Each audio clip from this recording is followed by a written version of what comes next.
Good morning. Good morning. Welcome to Monday Morning Coffee Chat. If everybody wants to go ahead and use the chat and put your information in the chat, and everybody can take it from the chat, that would be great. And this morning we are graced by Eric. And Eric, one of the things that I loved about your story when we met, and I've actually thought about it a lot this weekend, and I was talking to somebody, nothing to do with Monday Morning Coffee Chat, but just sharing with them a little bit about what I do. And I told them that one of the things that I really loved about your story was your why you got started in this business. And we all have a why, and it's always interesting, but yours was just near and dear to my heart. I just feel like fathers can have such an influence in their kids' life. And I felt like you really stepped up. You did good by your daughter, and I'd love for you to start our Monday morning coffee chat by just kind of sharing your why, how you got started in your business, and tell us a little bit about your business, and then we'll get into it. Yeah, Colleen. My actual why is actually baked right into the presentation I'm going to give to all of you. Oh, good. Perfect. So, if you wouldn't mind, I'll just hold off on the why for now, and Yeah, it all starts to make sense as the story goes. okay. That sounds perfect. We will allow you to go ahead and start. If everyone would please mute yourselves so that we can get a good recording, that would be amazing. And then Eric, just make sure that you give us some time for questions and answers. Absolutely. So, if I did this correctly, you should be seeing resistance breakthroughs over here on a little splash screen. Is that right? That's correct. All right. So, hi, my name's Eric Zajac. A lot of you are recognized from Lynn's networking group, and to all of you, I say welcome. My name's Eric, as I mentioned, my name's Eric Zajac, and today I'd like to talk to you about resistance breakthroughs. Essentially, we're going to be talking about how to rewire your mind for breakthrough results. I'm with Easy Living Coaching, and I'll tell you a little bit of my story as we get going here. But before we do, just go ahead and let's do a little exercise here and go ahead and close your eyes here for just a moment. Let's just all get into a nice present place. And with your eyes closed, just begin to take 3 deep breaths. People find it easiest to breathe in for 4 seconds and breathe out for 4 seconds. And breathe in again for 4 seconds. And then on this exhale, go ahead and just let go of any energy that just isn't serving you. Just let it go. And breathe in one last time for 4 seconds.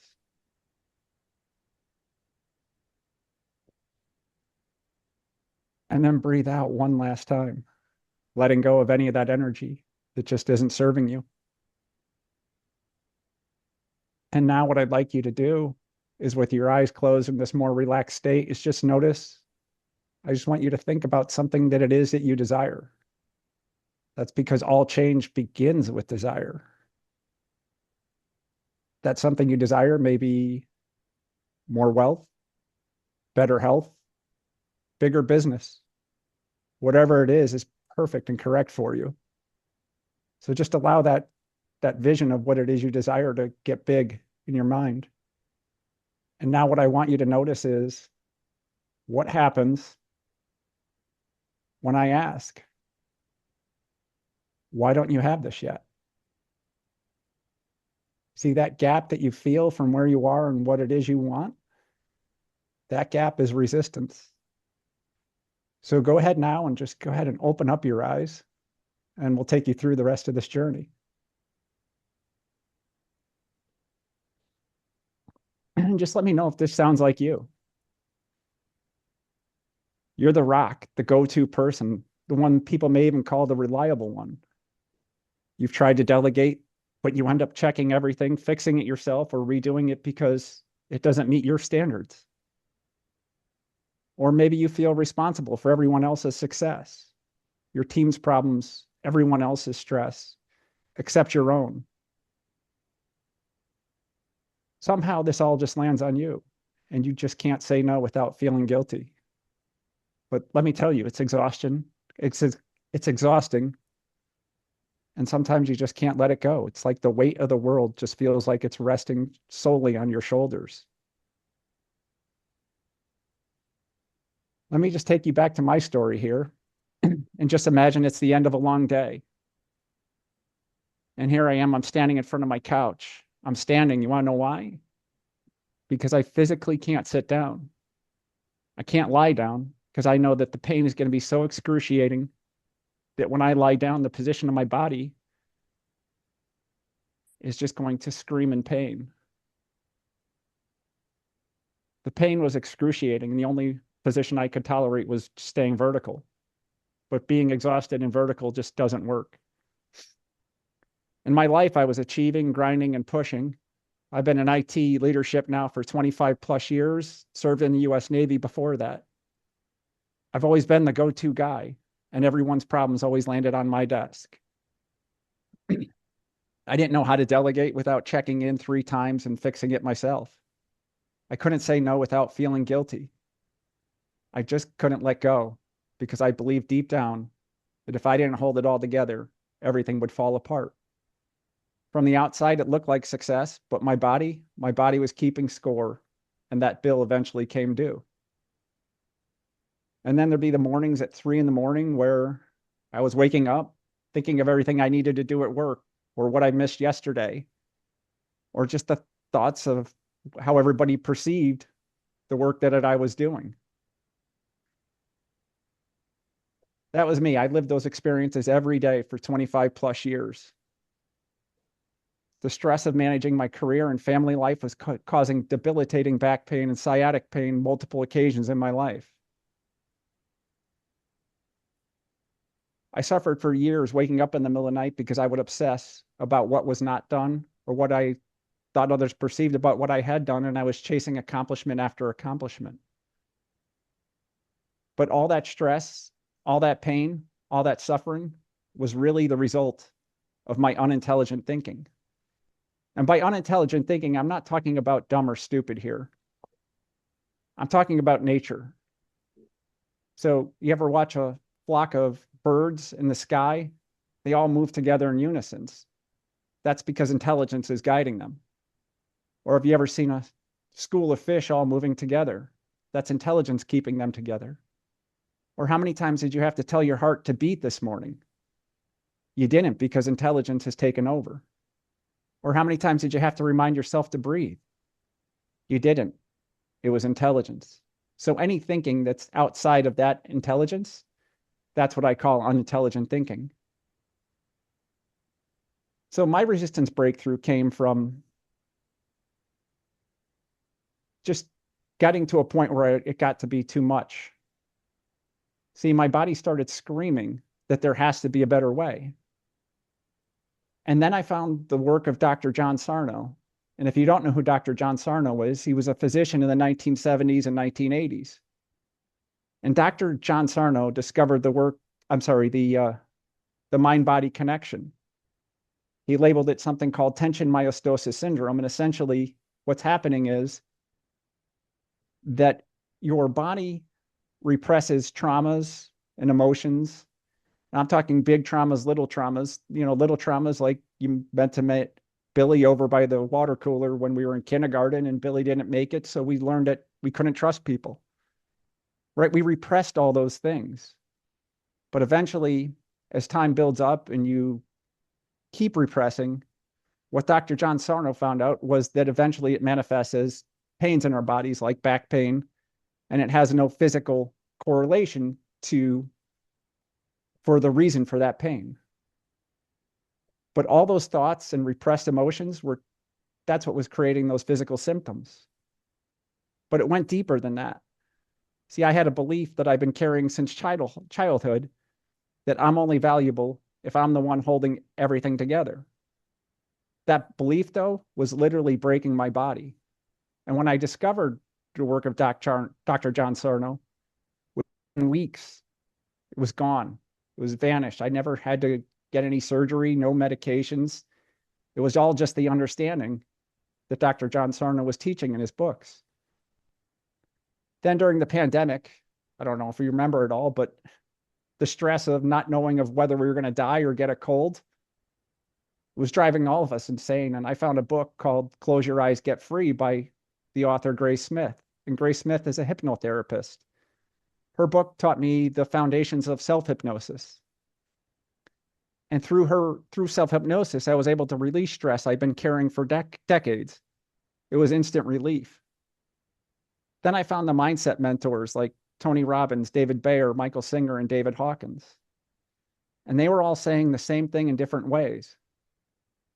That thinking, your thinking, that unintelligent thinking, it's all reprogrammable. It's not fixed. So the beliefs I was carrying since 7, 12, 15 years old, they all can be reprogrammed, even at age 45. And you can change them too. But here's where the story got really real. See, in 2022, my daughter, who was in college, started suffering from fibromyalgia. Throughout high school, she was a golfer, and she actually went to college to golf. And it was heartbreaking to see her not being able to compete or just live a normal life. At 18 years old, she was having chronic pains, and we took her to doctor upon doctor, and none of them could help. And here's what broke my heart, is I saw that same pattern that I had in her. That perfectionism, the over-responsibility, listening to her talking about the groups that she was in college, she was always the go-to person. She was carrying that belief that I was carrying, that she had to carry everything herself. She was 19 years old and already becoming the go-to person. So I had to ask myself the hardest question in my life. I've done this for myself. Can I guide someone I love through this, or did I just get lucky? So I studied with Grace Smith. She has a hypnotherapy program, and I got certified. And then I went further and began understanding the work of David Bayer and his transfer mindset work. And I got certified through one of his programs. And constantly I was working with my daughter on everything I was learning. And what happened is it began to work. I watched my daughter reclaim her life. Each session we worked together, she showed improvements. Her pain just continued to decrease. Her energy returned. But more than that, she learned about how the belief she was carrying was causing the pain. Then she learned how to stop carrying everyone else's weight. She learned how to say no. She learned to let go. And that's when I realized something profound. See, the personal hell that I went through had become one of my greatest gifts. Now I work for founders, executives, and leaders, smart, successful people who are trapped in the same cycle I was in. The go-to people, the ones who can't delegate, the ones who wake up at 3 a.m., the ones whose bodies are keeping score. And here's what I need you to understand right now. Your resistance isn't your enemy. Your resistance isn't a character flaw. It's your subconscious trying to protect you with outdated programming from when you were 5, 10, or 15 years old. When you learned how to be the responsible one. Maybe it was because your parents weren't reliable. Maybe because home wasn't safe. Maybe because you just had to hold it together because you were the only one that knew how to do it. But that pattern kept you safe then, but it may be breaking you now. That's because you're running 2025 software on 1995 hardware and wondering why you keep crashing. But I'm not here because I read a book. I'm here because I lived it. I found the way out, and here's what I know for certain. You don't need to suffer for years. There's a clear path forward. The transformation is available right now, but you have to make a decision. And I'm going to teach you in just a moment now how to make those types of decisions.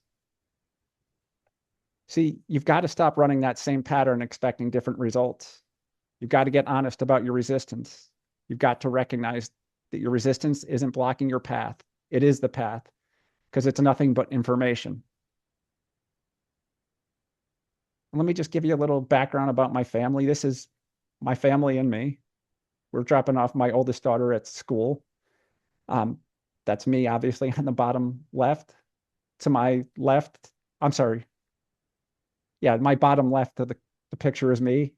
To my right is my youngest daughter, Allison. Above her is my older daughter, Brooke. And above me is my beautiful wife, Shane. We're the Zajacs.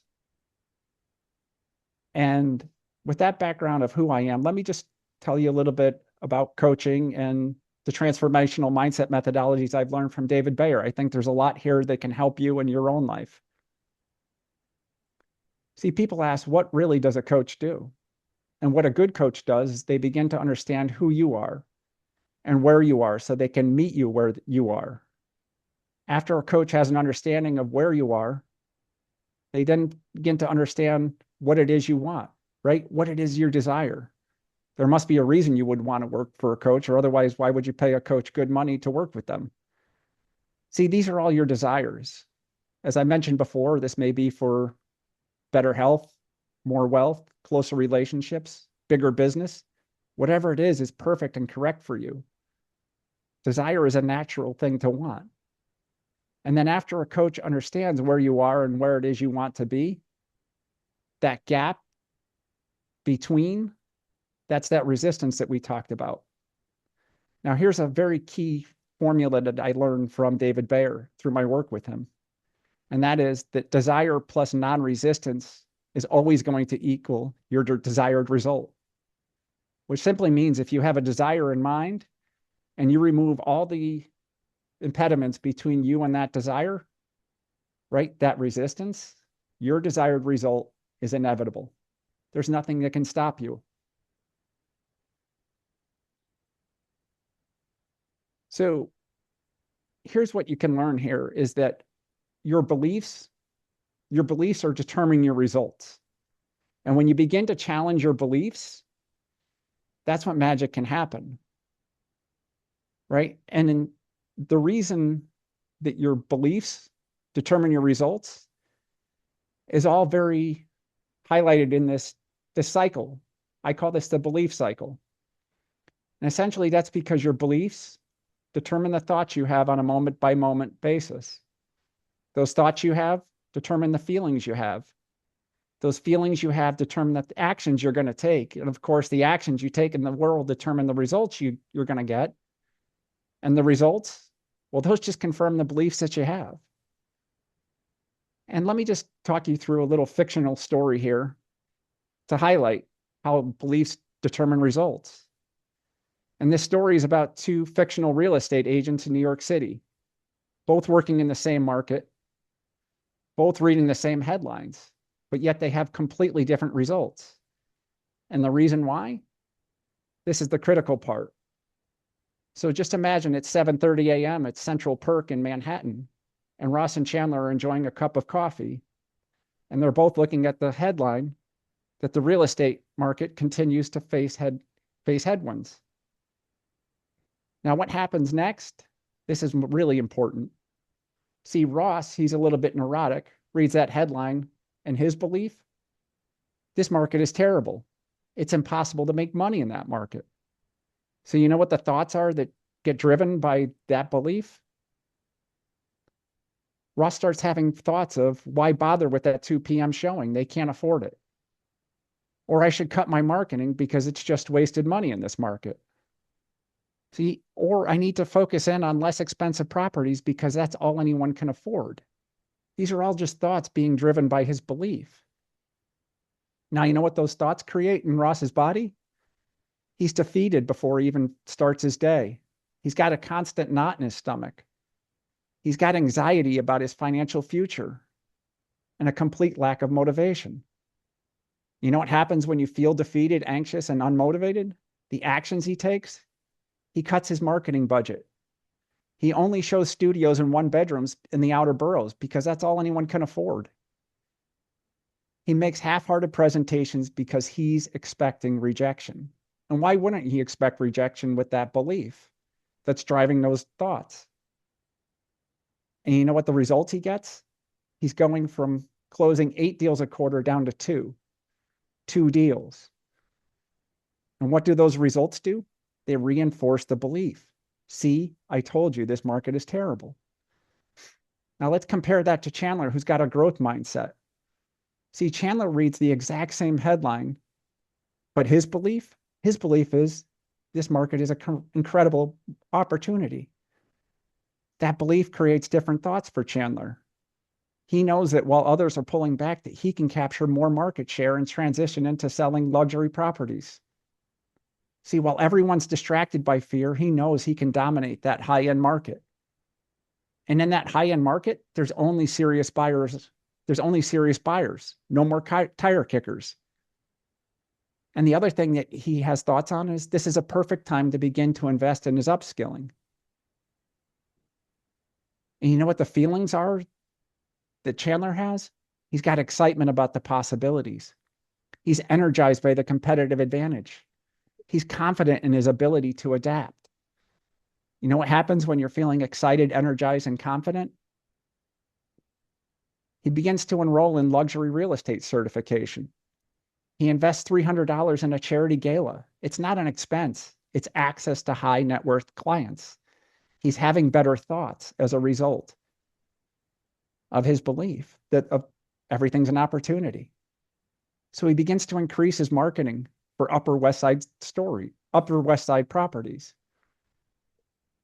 He's getting up at 5:30 in the morning because he can't wait to start his day. And the results, he's going from 8 deals to 14 in 3 months. His average commission doubles because he's now working with luxury properties. And you know what those results do? They reinforce the belief that I knew this was an incredible opportunity. And that's all because your beliefs manufacture your thoughts. Your thoughts create your feelings. Your feelings determine the actions you take or don't take. And those actions are just going to create the results you get in your life. And results, well, they're going to do nothing but reinforce your belief. It's a cycle. And each one of us are in one right now. The only question is, what cycle do you want to be in? Do you want to be trapped in a cycle that Ross was in of scarcity? Or would you rather be in a cycle of growth like Chandler?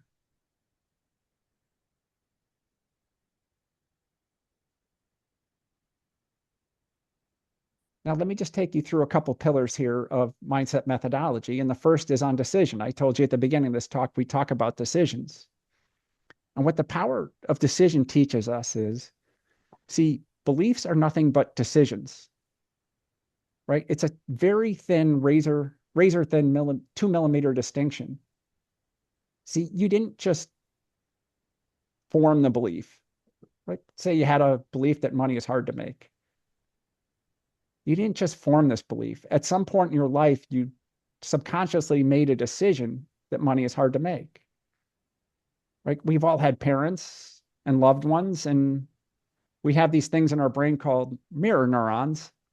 And what the mirror neurons do, it's part of evolution that taught us to copy what we see happening in the world.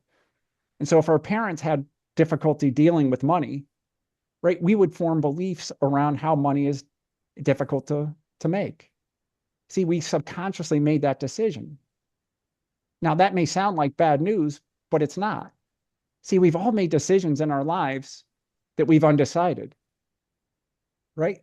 Think about a job that you were working in, and maybe you left that job and made a new decision to start a new business, right? Or maybe we've been in a relationship that wasn't working out. So we decided to end the relationship, right? So that's the beauty of this, is that we can undecide and make new decisions. We're not stuck with those beliefs. And this forms the first resistance breakthrough. And the first resistance breakthrough is when you identify your limiting belief that's contradicting what it is you desire. You make a new decision, and then you stack evidence that supports that decision. And there's a tool here that can help you called the decision matrix. And what the decision matrix is you just use a simple piece of paper. You draw out 3 columns. In the first column, you write out your old belief. See, in this example here, it's if I don't do it, I won't get it. It won't get done right. And the first thing I do after I write out that old belief is I put a strike through, because I don't want that to be me anymore. That's an old identity. The second step is you make a new empowering decision that's in line with what it is that you desire. So for me, in this new empowering decision, it was letting go creates space for others to step up and excel. And then the third step to the decision matrix is you look for new evidence for that empowering decision in your life. So the first piece of evidence is my assistant has been handling scheduling for months with zero conflicts. It all supports that empowering decision.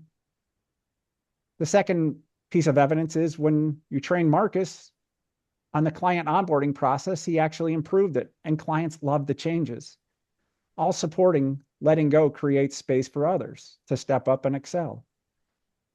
And then the final piece of evidence was when I went away last month, the team handled emergencies perfectly, all supporting that new empowering decision. Now, here comes the integration, and the integration is you, once you have this decision matrix, you don't just write it down and be done with it. You want to take out that decision matrix every day for 2 weeks after you make that new decision and revisit it. Or anytime that that old belief pops up, because it might, right? We're all humans. We all live in patterns that when something happens, we respond. So what we're doing here is when we're revisiting the decision matrix is a process called neurosculpting. Think of your mind like a garden, and what you're doing with neurosculpting is we're pulling up the old weeds, which is the old belief, and you're planting that new seed, which is the new empowering decision. And by revisiting that decision matrix daily, and every time that the old belief pops up, you're watering that new decision, right? That seed that's now been planted within your mind. So some people do get stuck. And the reason they get stuck here is they go, wait, what do you mean I could just make a new decision? Don't I need to know how? And the answer is no. You don't need to know how to do anything before you make a decision to do it. See, trying to define the how before you make the decision is like putting the cart before the horse. You don't need to know how before deciding. And that's because the decision is the cause. How is just the effect. And that's because when we make a new decision, there's three things that happen, right? Once you do make a decision, you start to have new thoughts and ideas that align with that decision. And that's because our brain is a goal achieving machine. This is why we have confirmation bias. And the reason for that is within our brains, there's a part of our brain called the reticular activating system. And what the reticular activating system does is helps our brain focus in on what we want, right? This new decision. So anytime we've ever decided to buy a new car, you may notice out on the highway that car everywhere, where a day before you didn't notice it. And that's because your reticular activating system wasn't focused in on that new car, right? It wasn't until you made that decision to buy the new car that your brain started thinking that this is important and it should start paying attention to it, right? And here's a little exercise here to understand and feel that reticular activating system. Just go ahead and take a scan about the room that you're in. Just look about and just take a look and just scan from left to right and just see the room. Then go ahead and close your eyes. And with your eyes closed, I'm going to say the word red. Red. Now go ahead and open up your eyes once again and scan the room. And you may notice that within the room, there's a bunch of objects that were red that you may not have noticed before. That's the reticular activating system at work here. And if you don't believe me yet, go ahead and close your eyes one more time. And I'm going to say the word blue. Blue. Now go ahead and open up your eyes once more and scan the room just like you did before and start to notice how many things that are blue in the room that you didn't notice before. Again, your reticular activating system is focusing. And that's how it works in reality. And the third thing that happens after you make a new decision is you start coincidences and opportunities begin to appear in your life. You may make a decision that to allow money to flow to you. And the first thing that happens is maybe you sign a new client, right? These are all just coincidences and opportunities that weren't coming about before until you made that new decision. See, there's neurological changes that happen within our brain after we make a decision. See, that's because our brain can't distinguish between imagination and reality. And I'll give you an example here of a 1997 study from the University of Chicago, and they took basketball players and formed them into three different groups.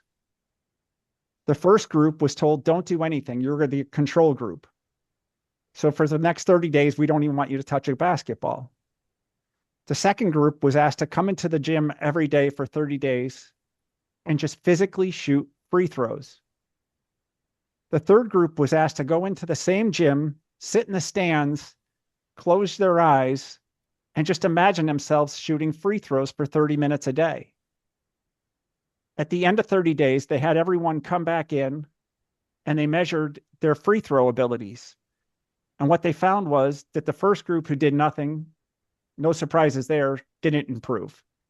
The second group that physically shot free throws improved. But what surprised the researchers the most was the third group that did nothing but visualize. They improved in line with the people that physically shot free throws. Their brains were building a memory of a future that hadn't happened yet, right? And in addition to that, their muscles were growing and supporting the new decision that they made through the visualization that they had. See, your brain begins to rewire just from visualization alone. And let me just tell you now about a friend of mine named Christopher and his resistance breakthrough. Because what happened to him can happen for you as well. 5 years ago, Christopher looked successful on paper. He was a real estate broker, making deals, grinding. But he was working 80-hour work weeks, living on caffeine and cortisol. And he just couldn't seem to break through. And here's why. His entire reality was being shaped on one core belief. And that belief was his income was capped. You feel that? That's the sound of a prison cell locking from the inside. Now, most people think that stress comes from circumstances. I'm stressed because I work too much. I'm stressed because the market is tough. Wrong. See, stress is just your nervous system sending you a message. Hey, you're entertaining a thought that just isn't true. Right? That's that unintelligent thinking I was talking about. Christopher's belief caused the thought that money is hard to make. And his brain went to work proving him right because his brain is nothing but a goal-achieving machine. His reticular activating system was filtering out opportunities that were available in his reality, but he just couldn't see them. He wasn't living in real reality. He was living in his own reality at that point. He was living in the reality that his belief created. Something shifted for Christopher. He learned about this work. And when he did, he learned all about that beliefs are decisions. And he learned that if a belief was once decided, it can be undecided. You're not stuck with that programming. And we all have the power to make a new decision right now, anytime. So Christopher made a new decision, not a wish, not a hope, a decision. And his new decision was that money flows to me from infinite sources with grace and ease. Watch what happened next.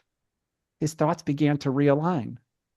Within days, he had new strategies for his business, new insights, ideas he couldn't see before because his filter wasn't letting them come through.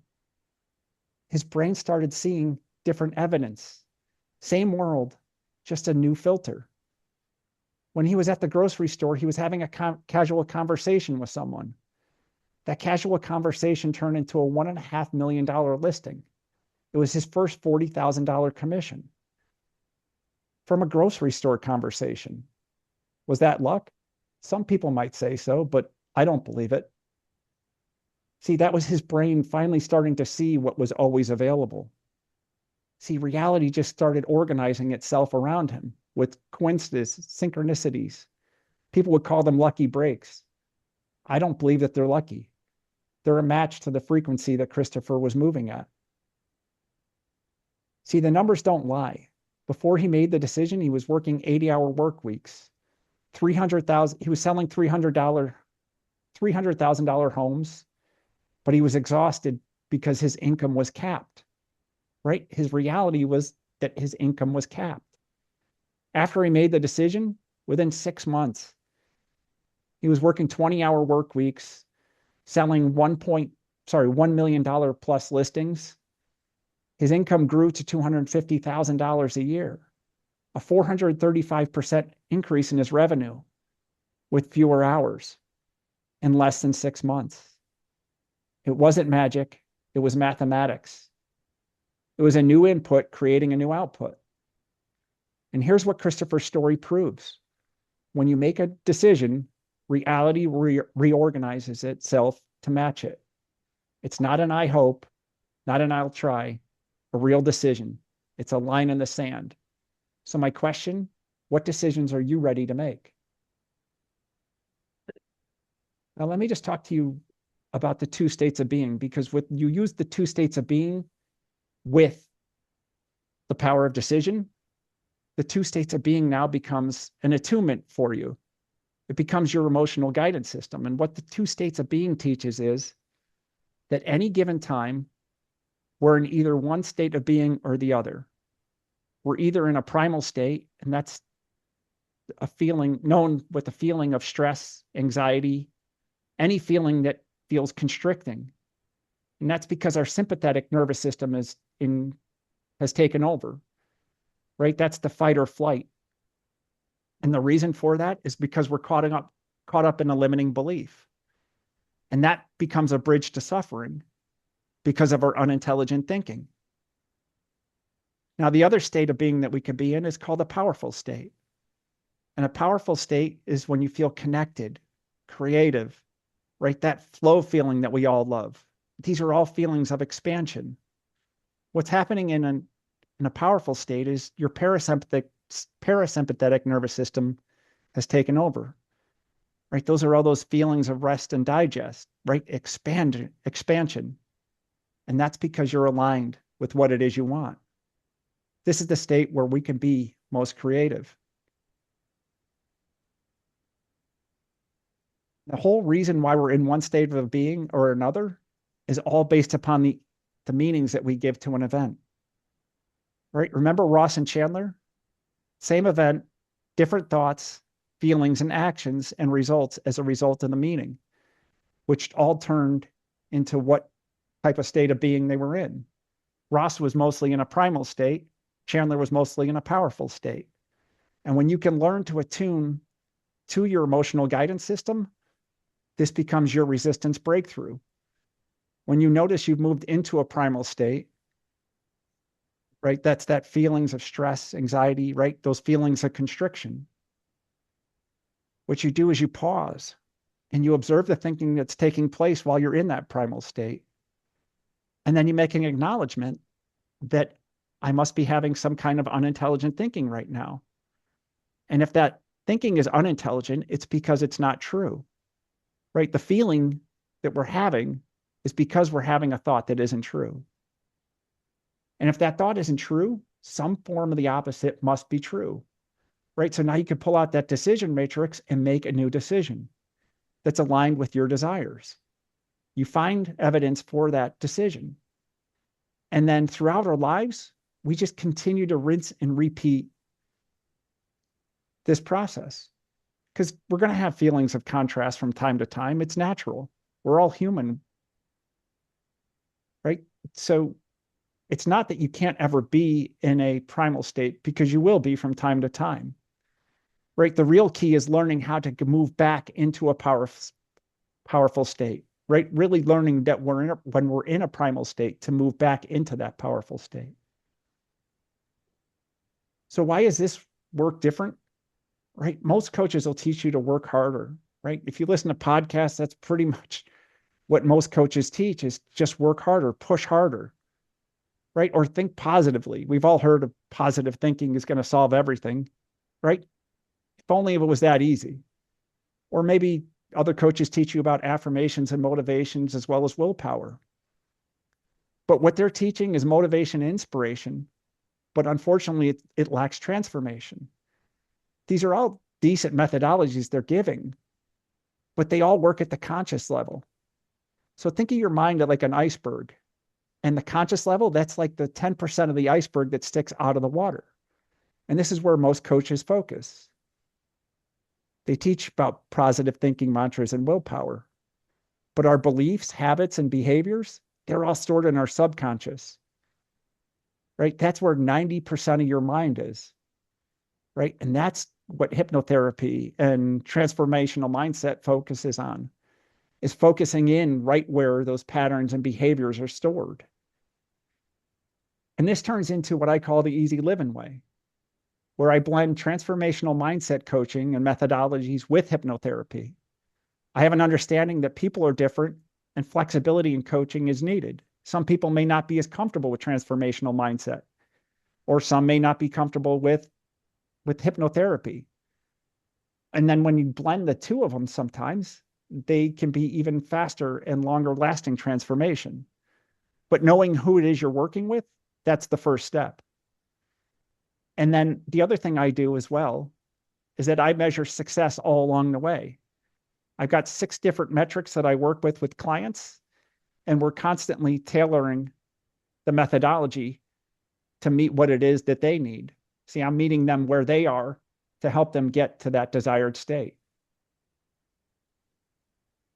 So through this, I've learned that 80 to 90% of success is all driven by mindset, right? When you think differently, life happens differently for you.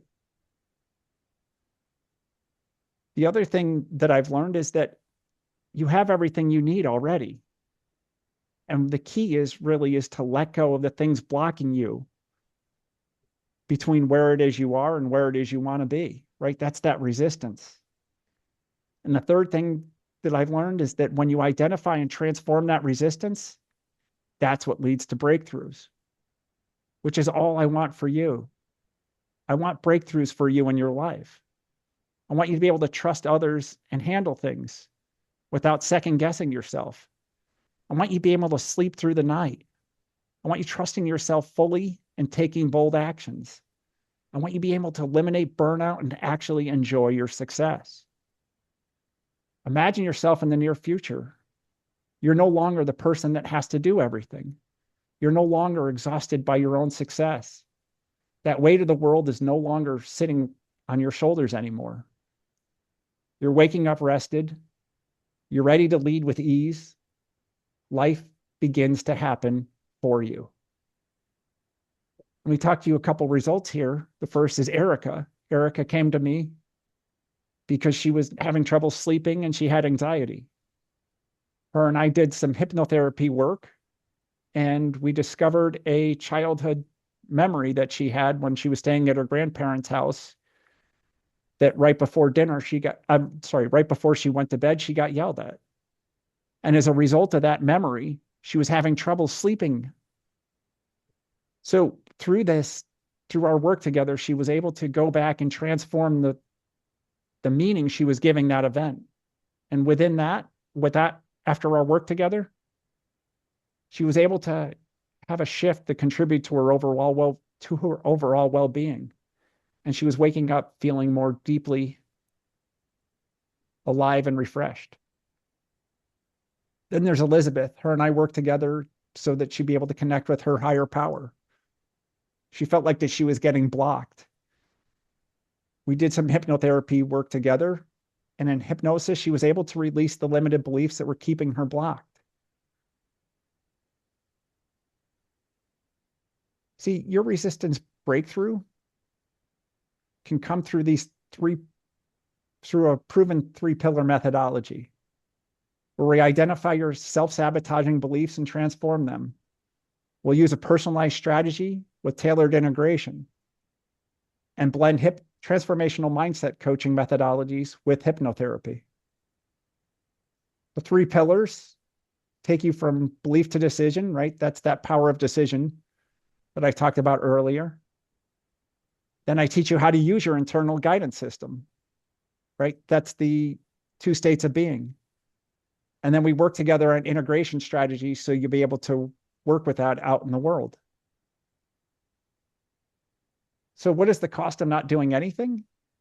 Potentially increasing stress and anxiety, deteriorating relationships, health implications. I can swear that back pain can come from not dealing with stress,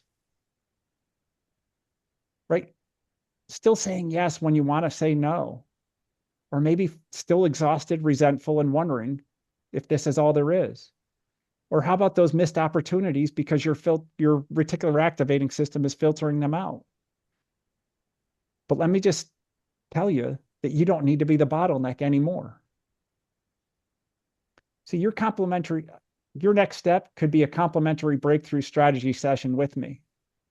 During this session, we'll work together to understand where it is you are not making progress so that you can have what it is you want instead. So just give me 30 minutes and we'll identify what's in your way and keeping you from getting what you want. I've got sessions available. If you use this QR code, you'll be able to go directly to my Calendly and book a session with me. Or go ahead and email me as well, or I've got plenty of contact information on my website here. So at this time here, I'd like to ask if there's any questions.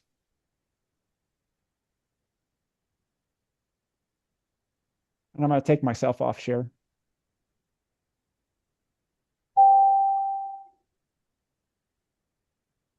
Hey, Thank you very much for the time, everyone. I think that was amazing. You took copious notes. Thank you. Does anybody have any questions? No, but I see a lot of myself in things he was saying. I have terrible problems delegating, terrible problems. I think I'm going to fix it, and I never fix it. And I just keep repeating that. So one of the things that you said back towards the beginning that really struck me was when you said, I'm only valuable if I'm holding everything together. And you would think, looking at me as an adult, that I'm thinking that I feel that way now, but not so much. But I can honestly say I have felt that way since I was probably 4. That's a long time. That's more than 50 years. That's a long time. So I love between the iceberg metaphor diagram. Thank you. Yeah, that's pretty much how it works, right? It's the 10% that we can see, right? 90% is sitting underneath the surface. And Colin, if we go back to what you were saying about patterns that we develop when we were 4, and that's because ages 0 to 7, we're sitting in this, we're sponges, right?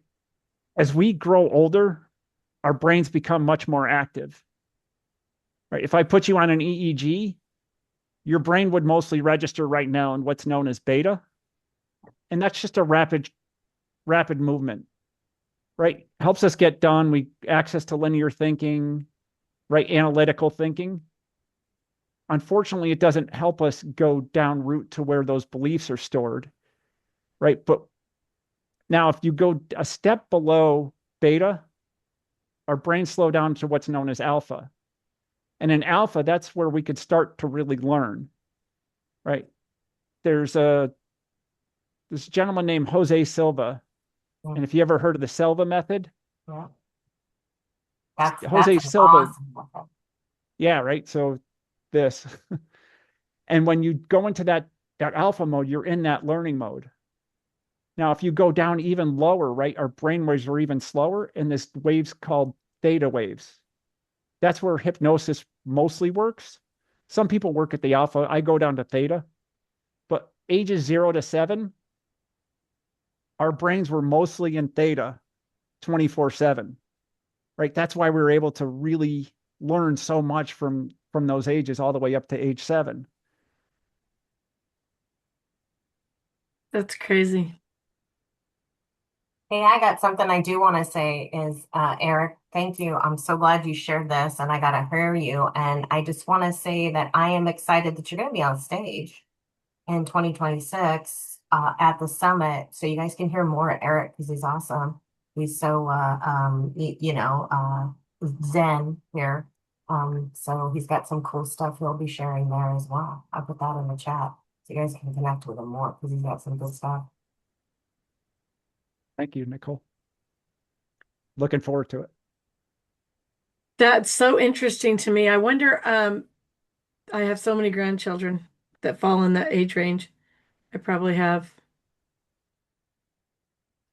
nine, I think, that fall in that age range.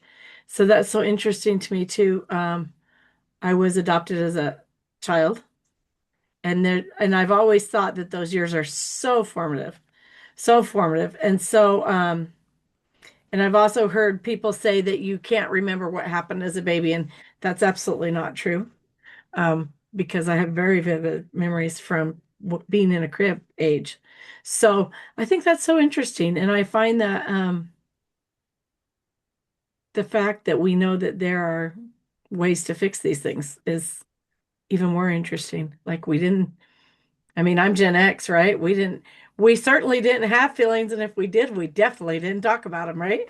The whole time I was being raised. So that's all of this is so interesting. Do you have a link, a calendar link that you can drop in the chat too? Sure. I think that would be helpful. I was trying to get it off your QR code, but I was not quick enough. Does anybody else have any comments or questions for Eric? I've met with Eric on a private call, and he was excellent, very soothing, very knowledgeable, just like he did today. And I plan to meet with you again, Eric. You know, Very good, very, very good. All right then. Thank you so much, Eric. I I loved all of that. It's very mesmerizing. And there are very few presentations that I like to sit through, but that was mesmerizing and very interesting. I took lots of notes. And I made my little list. So, did anybody else make the list with the old belief, new empowering decision and evidence so you can go back and do that? I think that's a very good thing to keep on hand for sure. Alrighty then, we will go ahead and close today. Thank you so much, everybody, for coming and attending and supporting Eric and I in this. And I did drop a link in the chat if anybody is interested in co-hosting a Monday morning coffee chat.